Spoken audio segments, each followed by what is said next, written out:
Welcome to the Lawyer Life Podcast, where we seek to navigate our days with a little less stress and ideally a lot more fulfillment. In this special episode, we discuss what's going on, how COVID-19 has affected our lives and the profession so far. I'm Mike Anderson. And I'm Darlene Tonelli. Well, hello, Darlene. Hello. Special episode, broadcasting in the new way. Well, holy smokes, here we are. Mm-hmm. Two things I want to say off the top. We understand how serious this is. It's very serious as a worldwide issue. That said, this podcast episode will take on the same tone as normally our episodes do. That's not to take away from how serious the thing is, but it's potentially to give all of us, including Darlene and I, a bit of a respite from the pretty serious and difficult tone of the news and otherwise. Yeah, well, I was going to say part of why we wanted to do this special episode, interrupting our Big Ideas season, obviously, is that I have had feedback since this all started to say, hey, what's the Lawyer Life Pod going to say about this? What are your feelings on it? And, normally we do real-time comment in the thick of things that are going on. So it's important to us to be able to do that and really just to tie together some of the things that we've talked about with respect to the practice of law. They're really, really helpful right now. So for us, we just couldn't stay away from tying things together for people looking for things to listen to and get an escape, maybe a little bit of a breather from the news out there. Absolutely. And the second thing, I have family members, neighbors, friends, and know a lot of healthcare workers that are on the, doing that hard work and making big sacrifices, some self-isolating from their families and so on during this period. And so thank you to all of you that are contributing to take care of people who are falling ill and are otherwise, in hospital and need healthcare. So those are the two big things I want to say off the top. I guess from there, Darlene, how are you doing with all this? Well, we were kind of talking before this. Mike and I both work from home. We are part of a virtual law firm. We've been working from home since, in my case, since 2013, so quite a while. Even for me, though, I would just like to say this is not traditional working from home. There are some of the benefits: no commute, being able to just immediately start work, bunch of things that are true about working from home. But having children home is a whole other ballgame. That's something that's new for me. I usually don't have my kids here during the school day, and that's been an adjustment. But overall, I personally am feeling just really grateful that we have the kind of business that is virtual, meaning we don't have a shop that requires people to walk into it. I'm grateful for that. I'm trying to support the shops that are small in my neighborhood best that I can. But I'm also just trying to focus on the positive very much and use my my coping skills to get through this. How about you?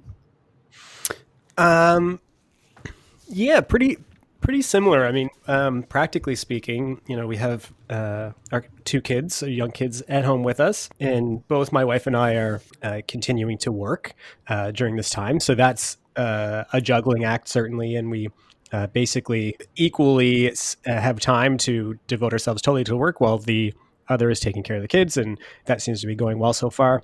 It is, aside from, again, the seriousness of everything, there are amazing positives. I mean, I'm really enjoying the time with the family, and our kids, you can see, are getting closer because they don't actually spend that much time together aside from the weekends because of daycare and what have you. So that's really neat to see. And also, my neighborhood, I've never seen so many people out on the street. And I have to say that dogs must just be like, what is this heaven that I am falling into? The people came home. Everyone's home and I'm being walked like 6 times a day.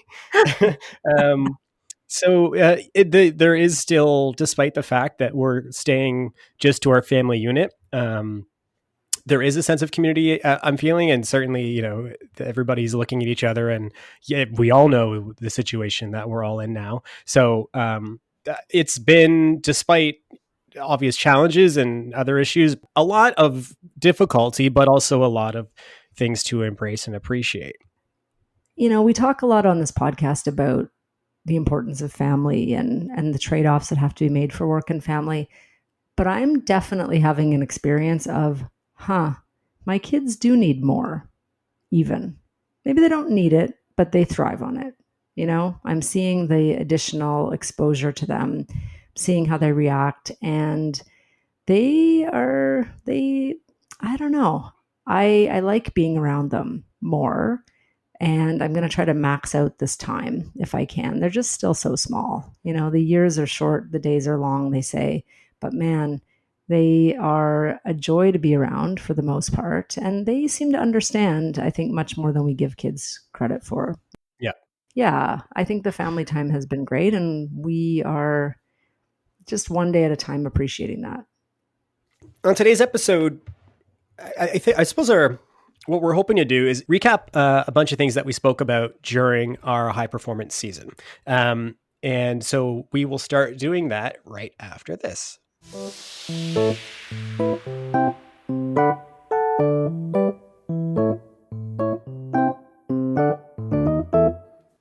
Okay, Darlene. So last season we had our high performance season, and you so wisely pointed out that many of the major takeaways from that season can be applied to our new situation.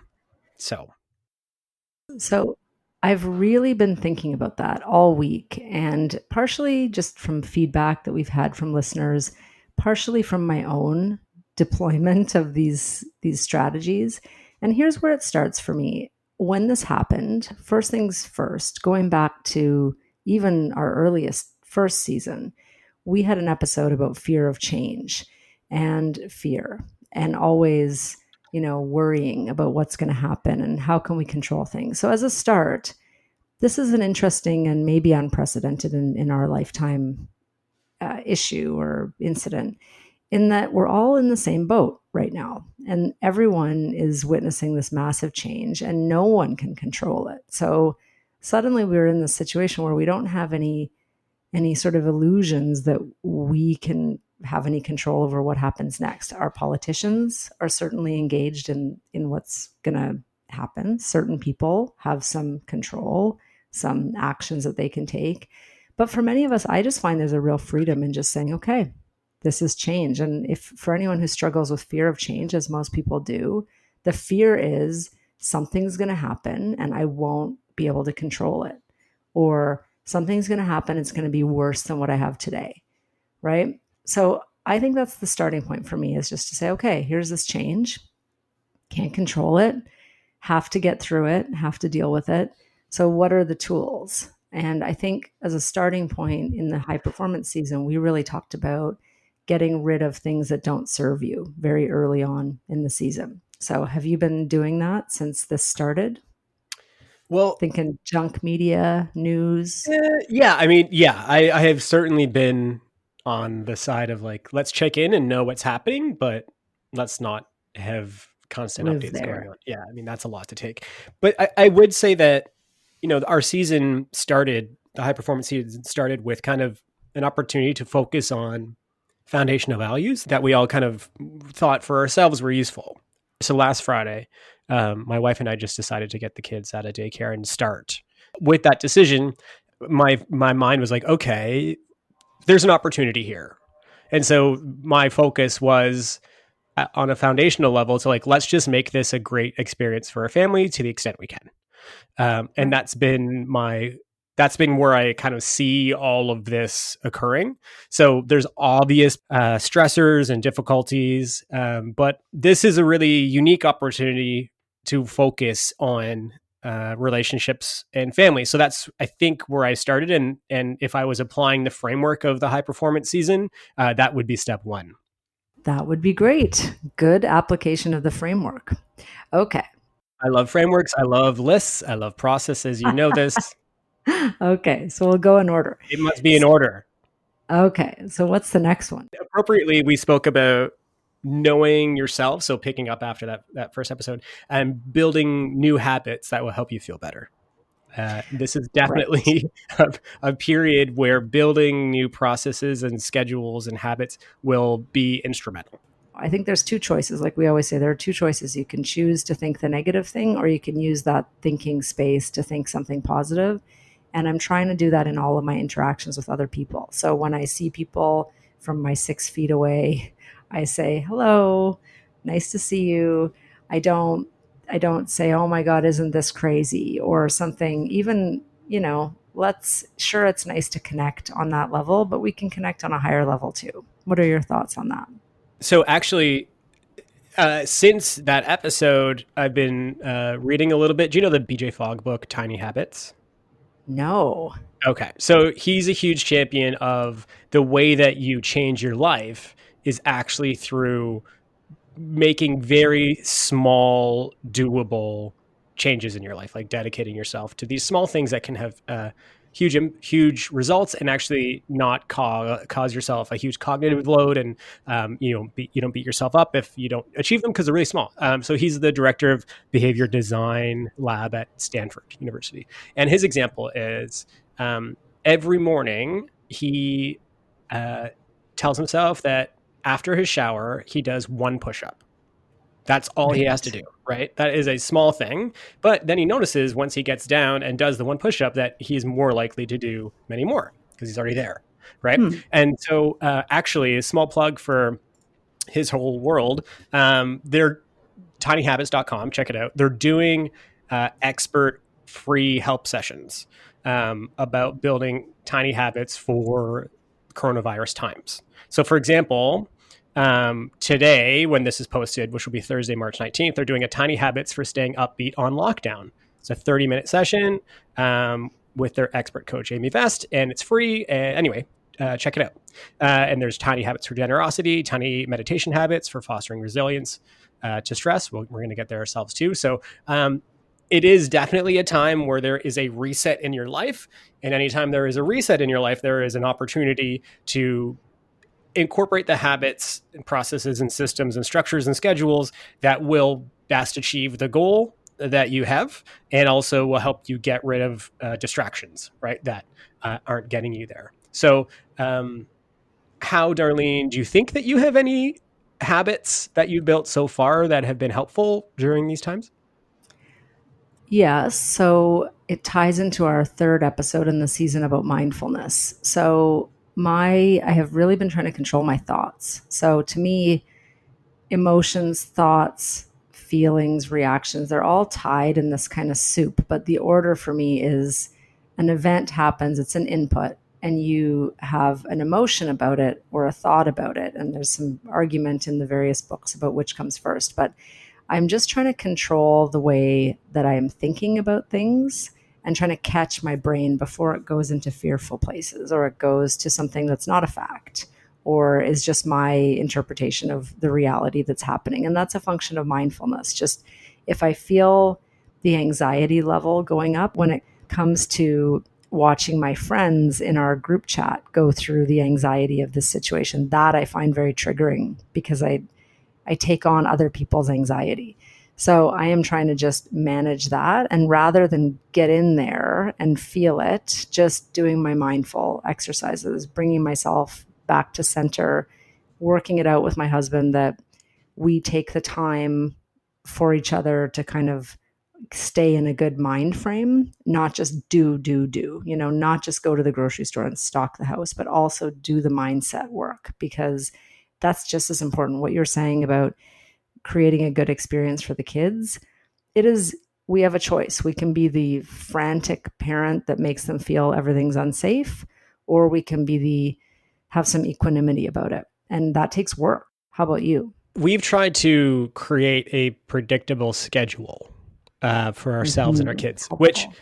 um, has been a great device so that the day doesn't feel as kind of like random or, so to speak, like a long slog. Like we're doing the same things at the same points every day, and making sure to spend as much time outside as possible is another, I guess, habit that we've developed that has been great. So those would be the two things. Not revolutionary, obviously, but certainly helpful for us. Yeah, and I think the habits, we're not on vacation. right? I mean, it is supposed to be March breaks. There's a little bit of vacation, but there's something to be said for just taking this time to be working on high performance and working on a new normal, right? Because this could be a new normal. We don't know when this will end. It doesn't have a predictable endpoint. So the choices are build something low energy, and that's the next habit. Realize when you're doing low energy things and try to refocus and reorient to higher energy self improvement, self just balance, self, a basic level of self care always. So routine is helpful in doing that. It's very tasty, I'd say, to start to get into the negative about this issue in general. Obviously, it's really easy to start to focus on, a looming threat for loved ones or the world generally. We have, as long as everybody's doing, taking the proper precautions to avoid getting sick or spreading the illness to others, there's nothing more we can do. Right. And so that ruminating, that kind of spinning downward about, what's going on is really available to all of us and tempting. And I think that to the extent that we focus on something positive, something we want to learn, something a bond we want to build with our kids, something we want to teach our kids. If we can start to focus on, oh, this is again, an opportunity, as weird as it is to say, to do X thing that's important to me, that's going to help us, as Mark Sakamoto said in our first season, which I love and use all the time, spiral up. And once you start spiraling up, you continue to, and if you start to spiral down, often the same occurs. So to the extent we can focus on positive things and put our energy into positive places, then we can avoid the downward spiral, which is so available to all of us. Yeah, and it's a fine line because some of my relatives are in quarantine, have been for a while. It's very boring. Not at their house, nothing to do. I'm trying not to be too Pollyanna about it, understanding they are going through something very challenging. But when I am sitting alone, so when I'm with them on FaceTime, I'm supporting them. When I'm not with them, I'm trying not to worry about the impact. That's just my worry. That's not a reality. They're fine. It's going to be fine. I choose that thought instead of the worry. Everyone deals with things differently, and I'm working on my own resilience and calm, just to, as they say in the Navy SEALs, and which I like to say a lot and focus on, calm is contagious, right? If I'm calm, the kids are calm, friends are calm, everyone's calm. And the cool thing about this situation, if we're really looking on the positive side, is that we're all in the same boat, right? Really. Yes, we may all experience it differently as far as what the impacts are, but everyone is being affected by something at the same time, which is really very rare for that to happen. Mm-hmm. The alternative is trading in fear mongering and worry and anxiety inducing behavior. And I think I maybe have been guilty of doing that in the past with respect to the news and politics. And it's not a good feeling.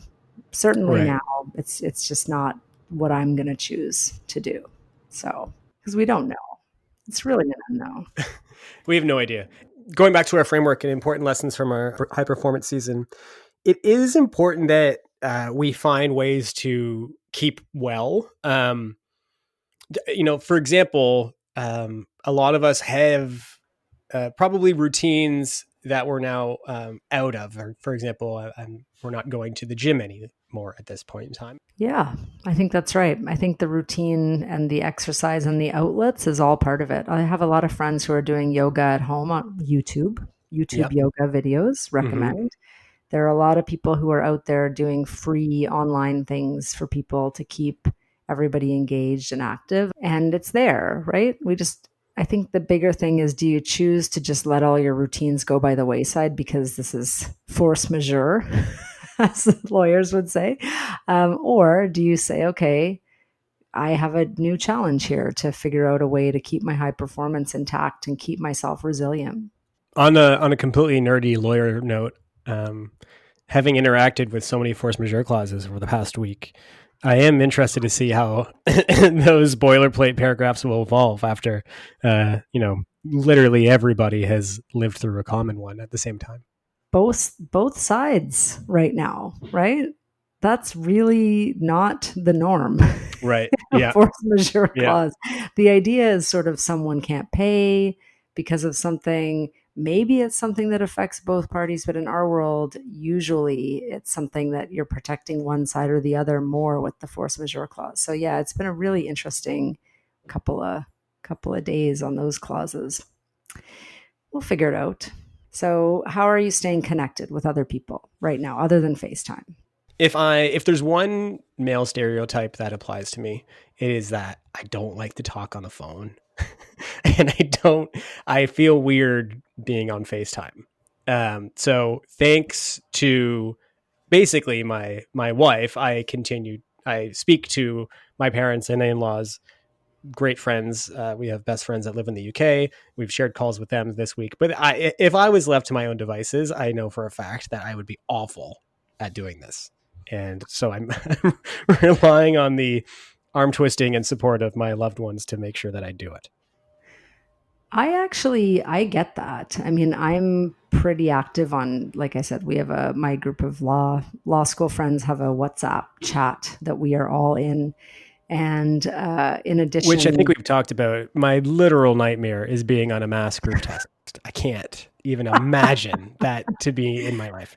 This is what I realized about myself, I think this week. I am the type of person that never responds. Like, I respond late to text messages. I don't like long text conversations. I don't want people to text me, but I get super jealous when my wife's phone is going off and mine just sits there silent.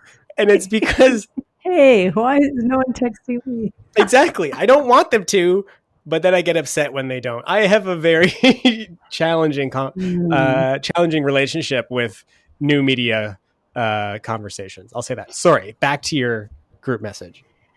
Well, I think it's good in some ways. It's also a little isolating in some ways. I don't know that group chats are the same as being in a group. That is my just observation. And then the second thing I would say is what I've been trying to do is I am not the type to reach out in a crisis unless I really force myself to just kind of take some concrete action. So in this case, I've been trying to consider the people in my life who are isolated and don't have a whole bunch of other people around, trying to make sure I reach out to them, and just try to think of it as a service to other people rather than what I need as much. That's what gets me doing it. So I would say that that's probably a harder thing for me, and I'm actually coming to terms with it through this and reacquainting myself with this fact about myself. Yeah, I think that what for most people, upkeeping relationships will obviously be difficult at a time where we can't be within 6 feet of anybody but our closest family members. So, there's obviously a gigantic obstacle to success in this. I just don't like the text and video, blah blah blah stuff. But that's all we have right now, and so I need to make sure that I am doing more of that, or else I will only speak to my wife, my 3.5-year-old, and then my very small 10-month-old boy who probably is. More Uh, of a soliloquy when speaking to him at yeah, this he just point. added banana to his vocabulary, so at Oh, least we good. could talk about that, which All would be right. yeah, that would Good. probably kill a good 2 minutes. So we got that Right. going for us. Yeah. Why don't what other ones do you want to talk about? And then we'll talk. I mean, I don't know. I don't have a lot to say on ego. I don't know if anybody's just like being boastful around their house. I guess there is something to, this is a potentially kind of a humbling experience for some people that aren't used to, um, you know, like doing the nitty gritty around the home. I mean, we're all going to be people that are cleaning our own toilets and, obviously caring for our kids for long stretches of time and cooking our own food and, I think that there's something nice about that we're all kind of just going back to basics, and in a way that is kind of non-negotiable. So perhaps if you're a person who isn't inclined to do that, get your hands dirty and don't make your partner do it all, I'd say. But otherwise, I don't know. How do you think ego can relate to this, Darlene?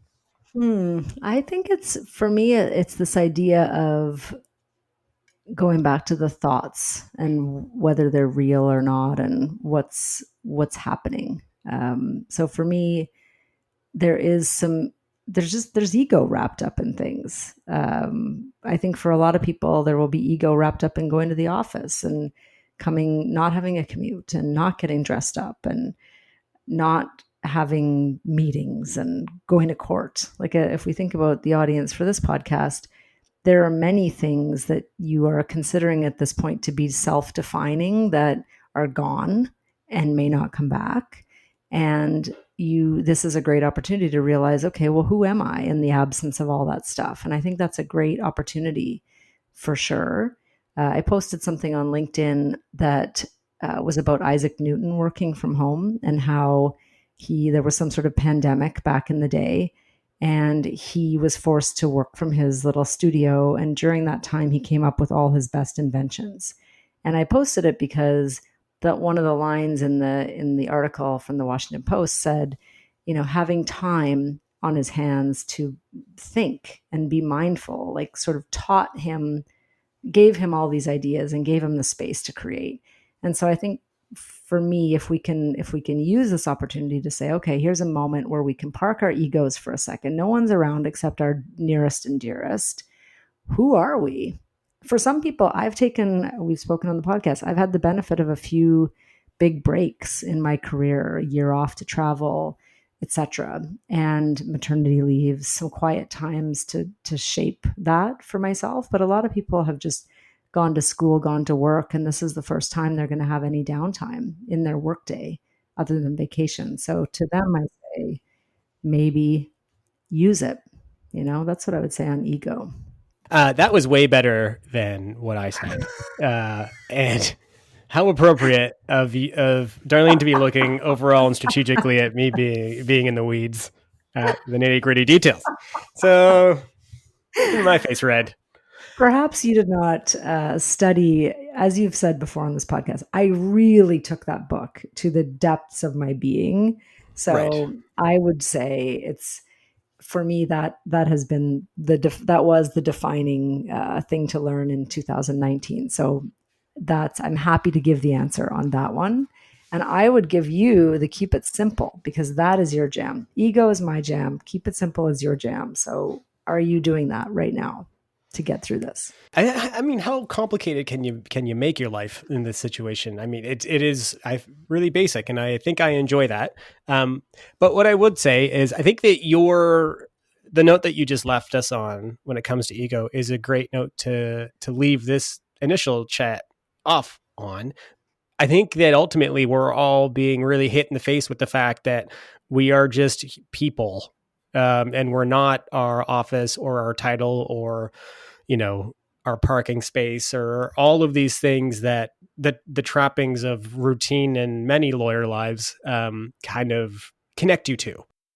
So it is a really unique opportunity to consider, who is the person that I am without all that stuff. The person who just wakes up in the morning and gets hit in the face by their toddler and has to get going. Mm-hmm. There we are. I guess that's a place where we can all set some focus right now, and in the end, kind of enjoy that process, because we're all doing it and we're all in this together.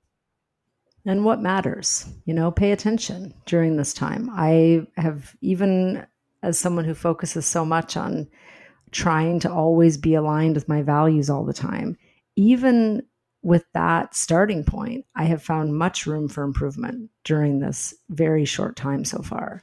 So I think any improvement is good, and start wherever you are, and just keep an eye on it would be the goal through this time.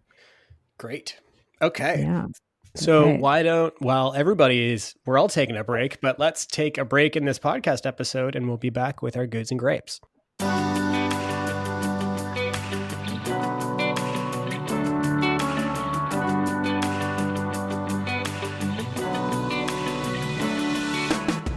The Lawyer Life podcast is brought to you by Inter Alia Law. Inter Alia lawyers have big firm training, in-house experience, and a wide range of expertise in technology, media, and entertainment. Our advice is business-focused, speedy, and practical. To learn more, visit interalialaw.com. That's interalialaw.com.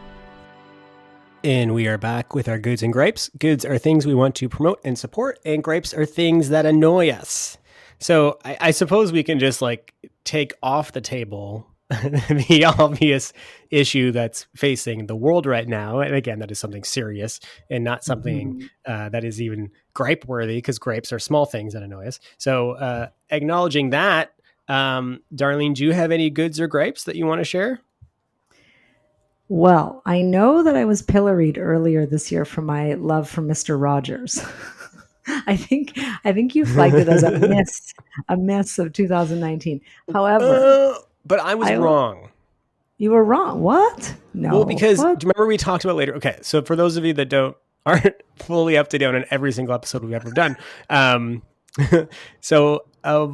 season 1, we did an episode where we were trying to take lessons from Mr. Rogers after watching the documentary that was released on. Won't You Be My Neighbor? Yes. Won't You Be My Neighbor?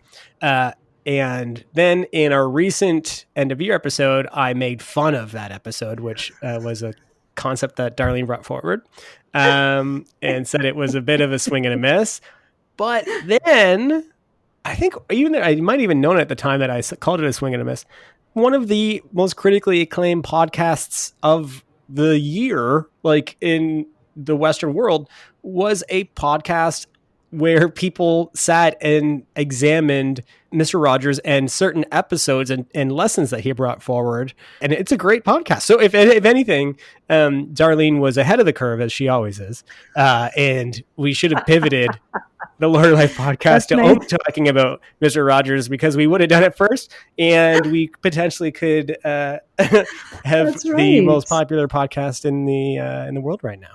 So it's called Finding Fred, right? That podcast? Yeah, Finding Fred. That's right. Yeah. Okay. Well, look at your lack of ego. See how far. Face. Oh my God. Not pie on your face. Well, it's very easy to not care about making a mistake like that when you see what the world is facing. Right. Nothing. Right. Because we have bigger problems. Things matter not. Yeah. Oh my God. Okay. Well, that's funny. I was going to say, Mr. Rogers, that episode, and preparing for that episode, I learned so much about how to talk my kids through this pandemic. He talks to them really. He believes that they can handle it, and they can be empowered, and they can understand things, and it doesn't have to be hush hush and don't talk to them. And he also said something in that documentary that has been widely circulated since the pandemic started, and that is, when bad things are happening, look for the helpers. There are always people helping. And I've been taking great comfort in that statement, because it's absolutely true. I went to the grocery store yesterday, forgot that I had walked there and didn't have my car. And I was walking back carrying way too many bags, including a box of pull-ups. Wait a minute. So you walk to the grocery store, and then in the grocery store, you forget that you don't have a car there. And you go nuts. Pandemic mentality you buy and you buy and you buy. And then you walk out and you have that sinking feeling in your stomach. I don't have the car here. That's what happened to you? Oh, I love it. Oh, no. So then I texted my husband and said, hey, can you come pick me up? Because I have 20 bags of groceries. I have 14 bags of toilet paper. To be clear, he was not sympathetic. And also, he can't really come without bundling both kids in the car. So I was like, you know what? I'll just walk. So I'm walking along. It must have just brought great humor to all my neighbors, because, man, I had way too many bags. But, halfway through, I just stopped. I put down half the bags, and I determined that I would just keep walking with only half the bags and come back. And did someone not bring them to my house? Someone did. Someone said, did you leave these here on purpose? And I'm like, oh, my God, this is embarrassing. However, a helper, I was out once. And there was a person who was also out who decided to help. So they are there, and big picture, small picture, there are helpers. So that's my good. How about you? That's great. My good is imagination, which is spending so much time with my kids through, long stretches of time without many options available to us. I just really, I've always known my daughter to have a great imagination, and that's great. And I've always kind of thought it as something for her, and it's great for her, but it is great for me too. And very rarely do we get to practice creativity in some ways, I think, and in limited ways, but we don't really get to, we just don't engage in imaginary stuff all that often. That is fun. Other side, outside of the imaginary stress that we bring upon ourselves sometimes. But it's I've just my daughter is great and can paint a world and a picture very quickly. The gripe side of the imaginary good is that she is a little bit particular with her vision.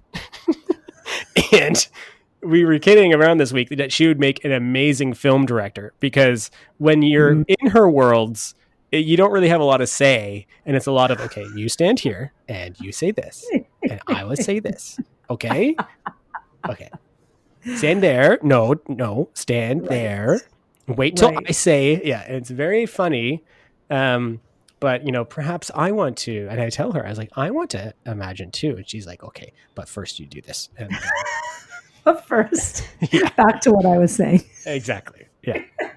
It's really funny. I'm actually kind of relieved to hear that is a common thing, because when my kids are like that, it makes me feel like a bad player.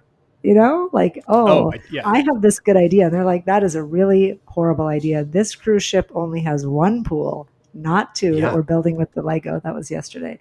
Anyway, grapes. My grape, I would say, is predictions, just generally, or getting sort of pumping yourself up based on a current situation that might change.